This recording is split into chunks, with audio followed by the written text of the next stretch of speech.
અમે શાંતિથી સાહેબ કરવા પગે પડાલ્યો બરાબર છે. બીજું શું થાય સાહેબ? આનાથી જેટલી વિશેષ તમને રજૂઆત કરો કહો.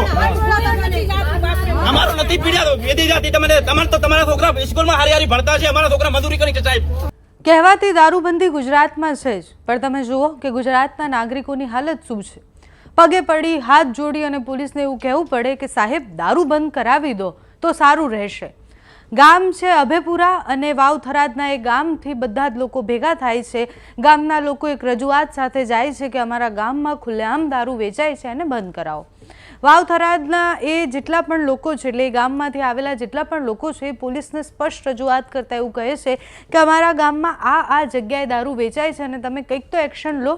પોલીસ સ્ટેશનનો ઘેરાવો થાય છે, મહિલાઓ ત્યાં પહોંચે છે, મહિલાઓ પણ ખૂબ આક્રમક હોય છે અને પોલીસને સવાલ કરે છે. એ ગામના લોકો એ પ્રશ્ન કરે છે કે અમારા અનેક પરિવારો એવા છે જે આખા પરિવાર જે છે એ વિખોટા પડી ગયા, તૂટી ગયા છે, કારણ કે દારૂનું દૂષણ છે. બુટલેગરો ત્યાં બેફામ બન્યા છે અને તમારા બાળકો તો બહુ જ સારી સ્કૂલમાં જતા હશે ને બધું કરતા હશે, પણ અમારા બાળકો એમના પિતા છીનવાઈ જાય છે આ દારૂના કારણે. જ્યારે આ રજૂઆત કરવા માટે ગયા ત્યારે પ્રશ્ન ખૂબ સ્વાભાવિક છે કે માત્ર આભેપુર ગામની જ વાત નથી, અનેક વિસ્તારો એવા છે કે જ્યાં ખુલ્લેઆમ દારૂ વેચાય છે, રહેમ નજર હેઠળ વેચાય છે. પોલીસના ત્યાં જ્યારે રજૂઆત કરવા જાય ત્યારે 1-2 દિવસ કાર્યવાહીના નામે પોલીસ ફરતી થાય છે, પણ એના પછી કાર્યવાહી શું થાય છે? બુટલેગરો જે રીતના બેફામ બન્યા છે આપણને બધાને ખબર છે કે અમુક વાર તો એ પોલીસને ભગાડી દે છે. આ ગામથી જે દ્રશ્ય સામે આવ્યા છે એ ગામના લોકોની જે વેદના છે તે સાંભળો તમે. અમે શાંતિથી સાહેબ કરવા પગે પડાલ્યો બરાબર છે. બીજું શું થાય સાહેબ? આનાથી જેટલી વિશેષ તમને રજૂઆત કરો કહો. અમારું નથી પીડ્યા વેદી જાતિ તમારા છોકરા સ્કૂલમાં હારી ભણતા છે, અમારા છોકરા મજૂરી કરી છે સાહેબ. એ દારૂ પીને ખાતે બેહીને મજૂરી કરીને રોટલો ખાય ના ખાય. હવે ઓબળેલો બે સાહેબ અમારા એક અભેપુરાની અંદર નહીં સાહેબ, નાના ડ્રગ્સ લેતે, એમડી લેતે સાહેબ. તમારા છોકરા સારું શિક્ષણ લેતે. તમારા ઓબળો સાહેબ 2 મિનિટ હવે બસ ઓબળેલો અમારા છોકરા મજૂરી કરીને લાય સાહેબ ખાય, મજૂરી ખાય અને એ પાછું વ્યસન કરીને આવી થશે.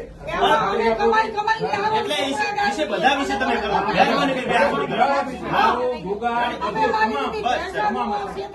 અમારે ફરે મહિલાઓને કોઈ ધરના ઉપર ના દેવું પડે. તમારા ઉપર સંપૂર્ણ વિશ્વાસ છે સાહેબ. અમારે ધરના ઉપર ના દેવું. પણ 7 દિવસનો સમય માંગુ છું ને ભાઈ. હારાડી સાહેબ. 7 દિવસ પછી પોલીસની કામગીરી જો સારી હશે તો તમારે વખાણે કરવા. આ વખાણ કરશે સાહેબ.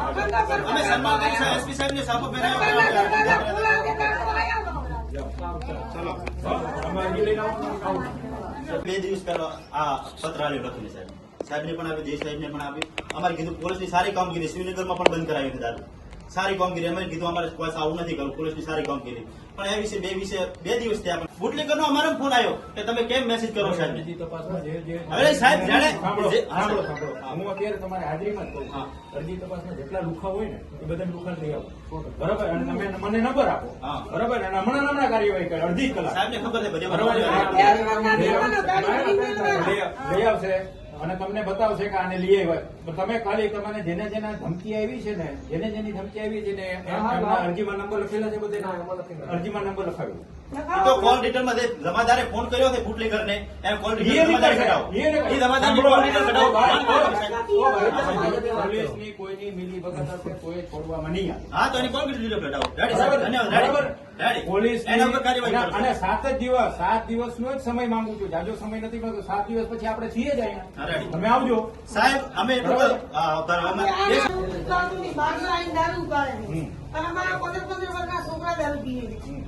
આવીને પાડી અને ધમકી અને મારે બચાવ હા એટલે અમે એમ કહેવાય અમને બોલવા આવે છે. અચ્છા, તમે અરજી બરજી આપેલી છે? 3 દિવસ પહેલા આપી દીધી. કયા પોલીસ સ્ટેશનમાં આપી છે? અહીંયા એસપી સાહેબ.